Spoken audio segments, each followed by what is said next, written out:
All right, let's kick it off on the offensive side of the ball, where we'll start with an honorable mention. We're the top three. Let's start with an honorable mention because Devon Achane, not a chain, Achane, which I guess they're just losing the E. I don't know. Achane sounds way cooler, but if he wants to go by Achane, he wants to go by Achane. Devon Achane, Miami Dolphins running back. This guy in that offense is going to, he may go for 2,000 yards. I mean, it's like I tweeted out that he's the closest thing I've seen since Chris Johnson. And a lot of people took that as a slight to Chris Johnson. He's not Chris Johnson. All right. Chris Johnson was one of one. But imagine the closest thing to Chris Johnson, and you put him in an offense that's not coached by Jeff Fisher, right? You put him in an offense that is built to utilize that speed, getting him out to the edge, getting him out in space. And my freaking Lord, what he did in 3 games, 455 rushing yards, 5 rushing touchdowns, 67 receiving yards, 2 rushing touchdowns in 3 games. And not even as like really the starter. The guy was barely getting touches in this offense. I am scared for the rest of the NFL when he comes back healthy. He's supposed to be missing about a month. He'll be out. He still could win this Offensive Rookie of the Year, even missing, what is that going to be, like 6 games now that he hasn't played? If he stays on that pace, which I mean, obviously not quite sustainable. One of those games was against the Denver Broncos. But if he does, yeah, I mean, hopefully we get to see a full season out of him next year, because this guy legitimately could go for 2,000 yards. And why I say he looks like Chris Johnson, like there's been a lot of fast running backs. What Achane does that other fast guys don't necessarily do is never slows down from full speed.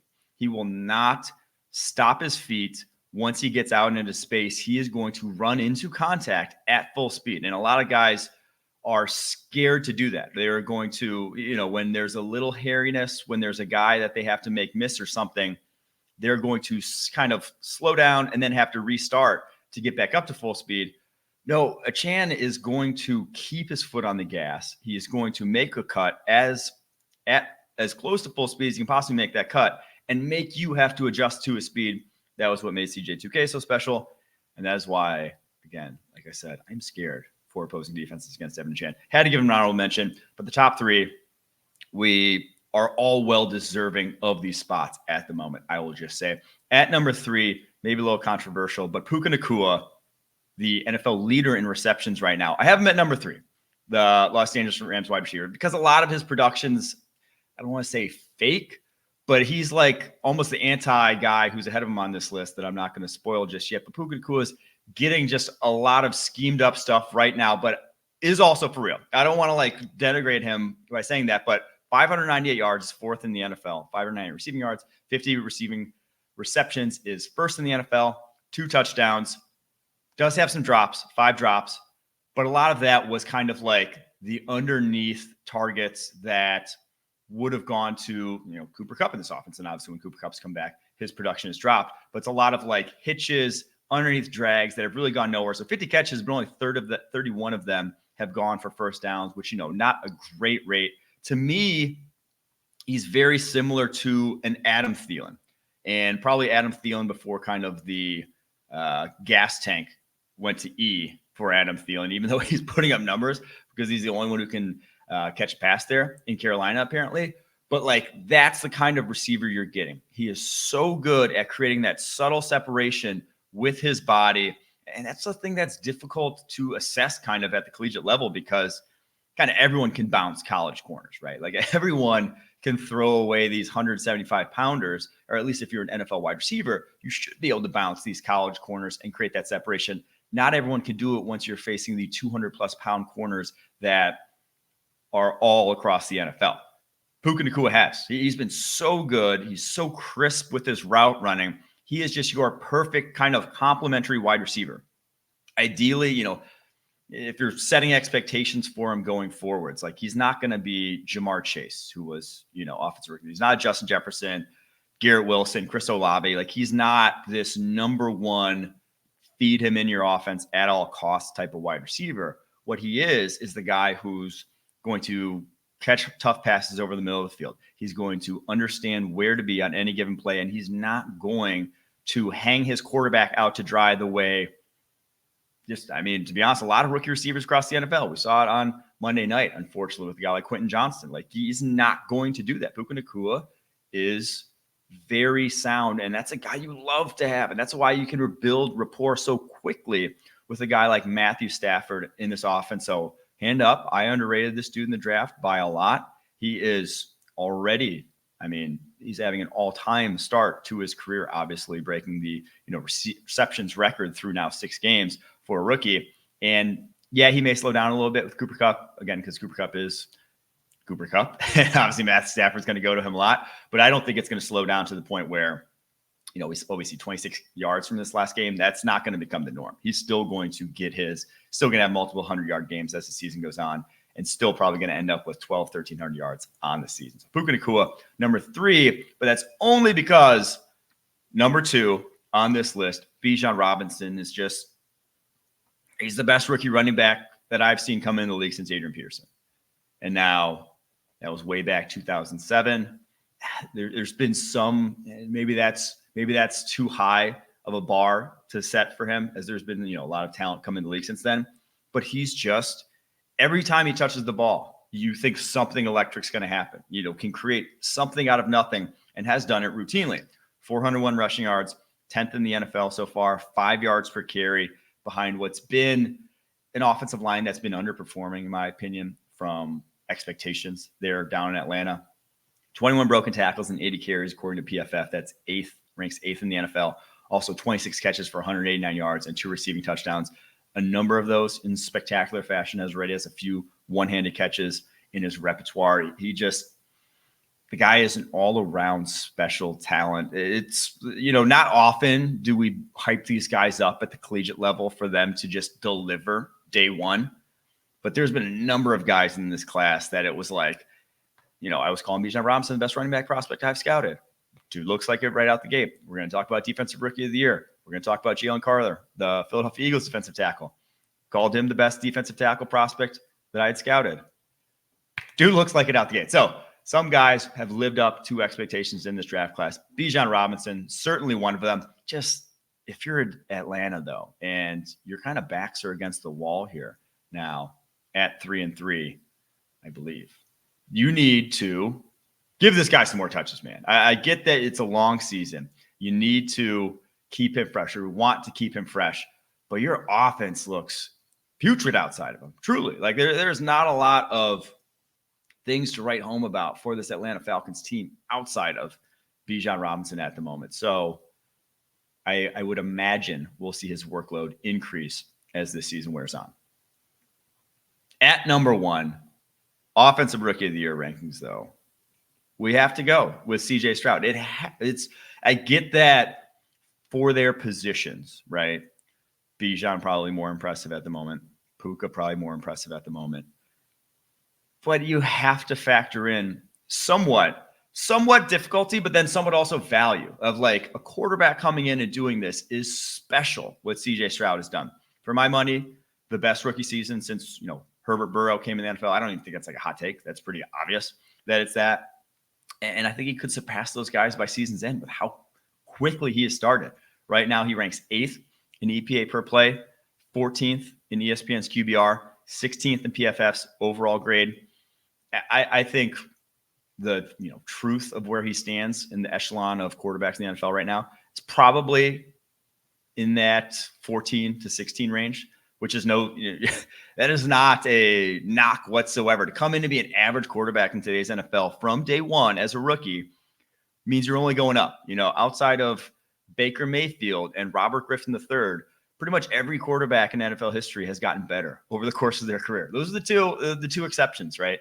So as long as he's not those two, and truthfully, his rookie season still doesn't look anything close to what those guys did from a processing perspective. And I loved his answer. The reason, not the only reason, but one of the biggest reasons I am all in on CJ Stroud not being a fluke is that him talking about his sort of performance has been very enlightening to, like, his process. He had a point in the game, this was a couple weeks ago, where he said he had his wide receiver adjust the route based off of earlier what he saw safeties doing. And that's high level understanding that not some veteran. There's veterans across the league that aren't doing things like that aren't getting it the way CJ Stroud gets it right out the gate here. And the crazy thing is, and it's not crazy, but him compared to Ohio State, like he's been less accurate in the NFL. Like there is meat on the bone here for him to improve just from an accuracy perspective. It's almost reminiscent of, if you'll recall, Joe Burrow's rookie season back in 2020 when he just didn't connect on like any deep balls. And now some of that was AJ Green, but then some of that was just Joe Burrow missing more deep balls. And you go back to his LSU days where he just didn't miss a deep ball in that 2019 season. And you said, it's going to come around. And that's how I feel about CJ Stroud. The accuracy, under 50% completion percentage this past week, under 60% for the year, it's going to come around. So there's this high level decision-making that you see on tape. There's this quick processing that you see on tape. And the thing that maybe he did best, like hang his hat on trait coming from Ohio State that everyone raved about in the draft, is something that hasn't translated yet, that he hasn't like put on tape just yet. And so once that does, that's how you see the growth from, like I just said, QB 14, QB 16, somewhere in that range in the NFL right now, to probably top 10, maybe by the end of the season. I would imagine by the start of next season, CJ Stroud will be in that conversation. And I want to talk a little bit about kind of the out of structure stuff, because he's made plays outside the pocket. And that was a massive talking point in the draft, right? You couldn't bring him up. You couldn't have this quarterback conversation and not get talked about.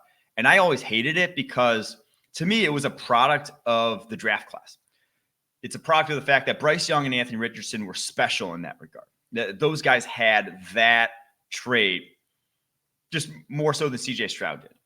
And so it got brought up a lot because those guys were so good at it. But if you had put him in the Burrow Herbert class, if you had put him in last year's class with Kenny Pickett and Sam Howell and Desmond Ridder and whatnot, it doesn't get brought up the way it did the pre-draft process. Like it was never a concern, him not being able to create out of structure or, not being great at creating out of structure. It was just by comparison, something he was lacking compared to the other guys. And so not mattered one freaking bit in the NFL. Not one bit. He's been outstanding. So hats off, CJ Stroud, who I would put as rookie of the year as it stands right now. But again, there is some stiff competition on the offensive side of the football as we stand in this rookie of the year conversation. All right, let's flip to the defensive side of the ball, where I got to throw out a couple more honorable mentions here because I'm doing a top three, but there are two other guys. One's definitely not going to win the award. One still could win the award. But Christian Gonzalez, the Patriots cornerback, as advertised. I have no clue how he fell to where he did in the draft. That was one of the weirdest falls on draft day. It wasn't quite a Derwin James-esque fall, although I believe they both were picked 17, right? If I recall. It wasn't quite that big of a fall because Derwin, I thought, was like a sure thing slam dunk prospect. But it was about as head scratching because he plays a more valuable position, had the tape to back it up and the traits to back it up, but that he couldn't have gone to a better spot. Now, not from a wins and losses perspective this season, but he couldn't have gone to a better spot from a developmental perspective. You go to Bill Belichick, the best sort of defensive backs coach from a head coaching position in NFL history, probably, in terms of what he's gotten out of his defensive backs versus the talent level that he's had from the defensive backfield. He, truly the most talented corner he's had since Stephon Gilmore in that Patriots secondary. And it showed very quickly. It wasn't perfect. He wasn't Sauce Gardner, but he was close. Christian Gonzalez was very, very good. That size that he has, he's hulking at the position. Like he overpowers, and now couldn't overpower A.J. Brown, but he overpowers most of the wide receivers he's going up against. And then it's just such a smooth athlete after that Christian Gonzalez, sadly, I believe out for the season now. Only a matter of time before he comes back and becomes, top 10 corner in the NFL. That's what his tape looked like right out the gate. So honorable mention for him. Honorable mention for Will Anderson, who's been another guy, as advertised. We went through the pre-draft process saying Will Anderson, Jalen Carter, they're studs. They're dudes. They are guys who are day one impact. You can't coach what he's got. And it's looked like that right away. Now, it's not been Nick Bosa dominant, I wouldn't say out the gate. Like he's still not that technically refined to where he can just win at will. That's hopefully will come in time. But the athlete that you see on a consistent basis it's what It's what the elite at the position look like, man. He's very close. He is very, very close, I will just say. But still not close enough to make this top 3, because I think there are 3 guys in this rookie class on the defensive side of the ball that I would already deem elite for their respective positions. Like truly in a caliber that is Pro Bowl, All-Pro for the positions that they are playing. And at number 3, this was tough. 3 and 2. I'll talk about them kind of together here. Number 3, I have Devon Witherspoon, the Seattle Seahawks cornerback. 5th overall pick in the draft, a guy who was a bit of a surprise to go number 5. But if you watch the tape at Illinois, it shouldn't have been a surprise. I mean, it was just a surprise because no one had really mocked him to the Seattle Seahawks. But his tape was unbelievable. I mean, there weren't knocks on his Illinois tape last year. The knocks were, why didn't it happen until he was a senior? And will it translate at 180 pounds? And the answer has been no clue why it didn't happen until he was a senior. Probably honestly because he was really skinny early on in his career. Finally got up to a weight that was like playable and like could actually impose his will. And once he could impose his will, he's been imposing his will ever since and is still doing it on an NFL football field. The guy's click and close ability at the slot corner position is he's as twitchy as get slot in the NFL right now.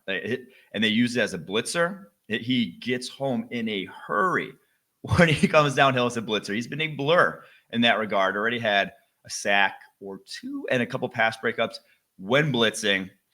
And he's got this in-game athleticism that just doesn't show up on a combine test because there's no hesitation. It goes from 0 to 100. There's something to that you can't coach, and he controls his speed so well. Like he will crank it up as hot as can be. Like he will turn on the jets ready to go, and then somehow he can still turn and avoid a block. Somehow he can still get around and mirror a wide receiver coming into his zone. It doesn't really make sense. It's a special trait to have, especially for a cornerback. And you see it again and again on Witherspoon's tape. I believe he has 6 pass breakups already from the slot position.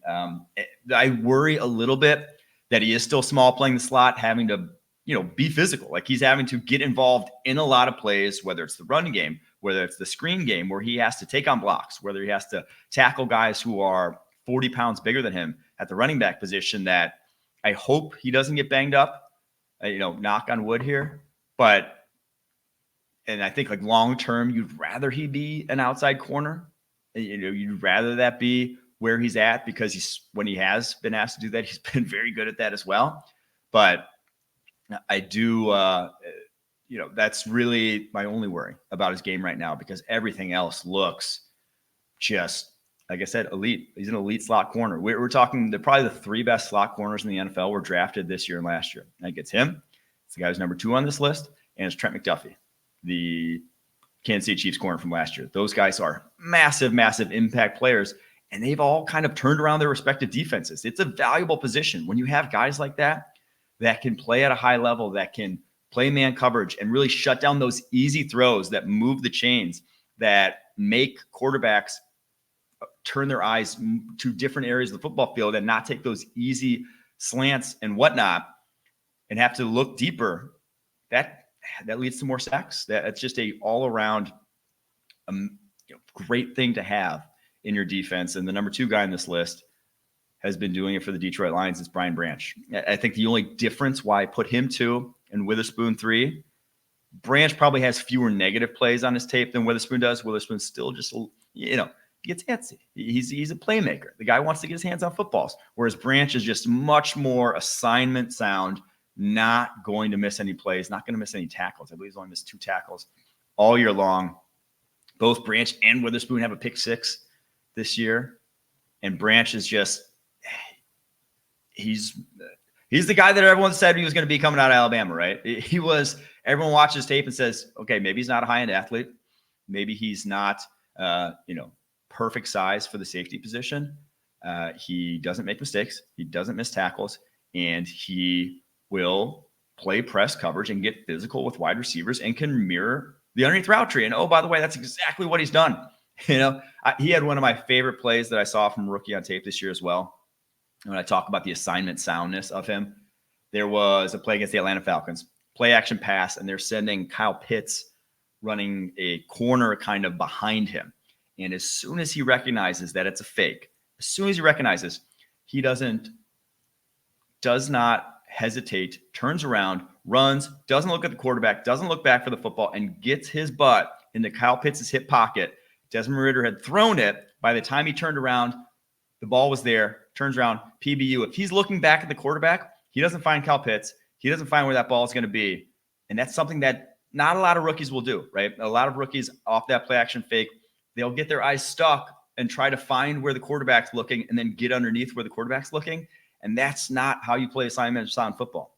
Brian Branch hightailed it, roboted all the way back under Kyle Pitts, made the PBU.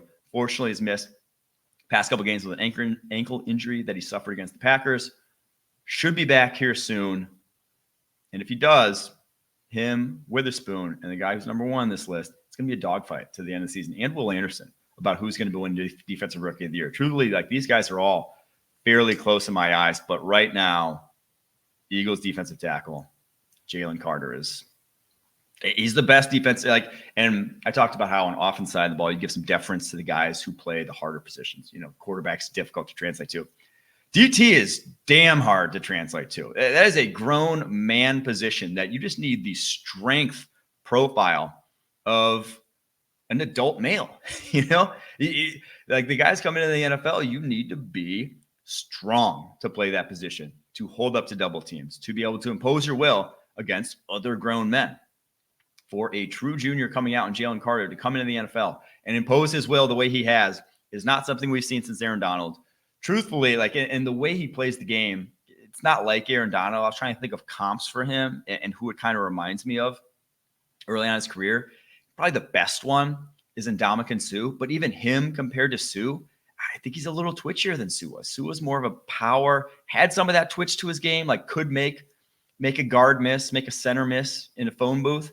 But Carter can do that, and then he can hit you with a paw, throw you to the side, go right through you. It truly is why I call him the best prospect I had scouted since started doing this in 2015, defensive tackle position, is because there was not an area to his game that wasn't a strength, right? He could do literally anything to beat you.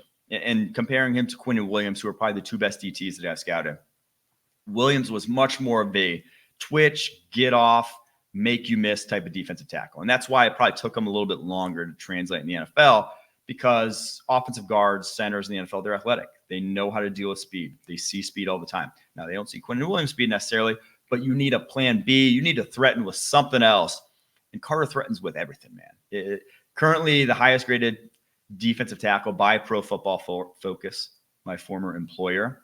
But I will say only 164 snaps. If there's anything that could tip the scales in someone else's favor in this Defensive Rookie of the Year race, it's the fact that he's still a rotational player in that super deep Eagles defensive line. Missed this past week, sadly. So he's on pace for 524 snaps. That's a pretty light workload by just NFL standards. That's half a season's worth of snaps, truly. So he's playing about 50% of the snaps so far for this Philadelphia Eagles defense. If someone can bring it on a full workload, but you guys behind him on this list, I could see one of them passing him by season's end. But man, if they just start giving them, if they just start saying, "Hey, Jalen, we're just gonna let you rip. We see the talent. We recognize that you are special," and he truly is at this point. It's not a matter of there's no if for these guys. It's just how high. How high are their ceilings going to be? And with Jalen Carter right now, I don't think Aaron Donald ceiling is realistic, because Aaron Donald is a different cat entirely from just a pure athleticism perspective. But he could be the best DT in the NFL shortly, because Aaron Donald is on the downside of his career. You probably have Chris Jones wearing that crown right now. But Jalen Carter is just, my Lord. Dude's different. Dude is a special defensive tackle. And this is a special rookie class. I really like what I've seen from all 5 of those guys that I mentioned, if not more, who can make their way in this conversation. Very exciting to see. Those are your top 3 defensive and offensive Rookie of the Year rankings.